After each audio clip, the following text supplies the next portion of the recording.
చేయాలంటే అసలు ఈ బోధ వాక్యానుసారమైందా కాదా అని పరీక్ష చేయాలి.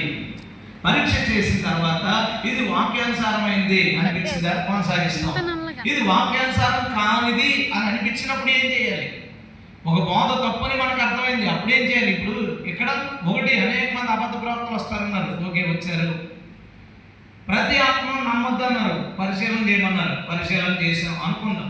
పరిశీలనలో మనకి ఇది తప్పుడు బోధ అని అర్థమైంది. అయితే మనం ఏం చేయాలి? అప్పుడు ఒకసారి ప్రయత్నపడుచుండగా పరిశుద్ధులకు ఒక్కసారే అప్పగించబడిన బోధ నిమిత్తము మీరు పోరాడవలనని మిమ్మల్ని వేడుకొని రాయవలసి వచ్చిన అనగా కొందరు రహస్యంగా చొరబడి ఉన్నారు. వారు భక్తిహీనులై మన దేవుని కృపను కాపాతురత్వములకు దుర్వినియోగపరచుచు మన అద్వితీయనాథులను ప్రభువైన యేసుక్రీస్తును విసర్జించుచున్నారు అన్నట్టు. యోధ ఏమంటాడంటే, ఇప్పుడు ప్రతి బోధ నమ్మద్దన్నారు. ఓకే,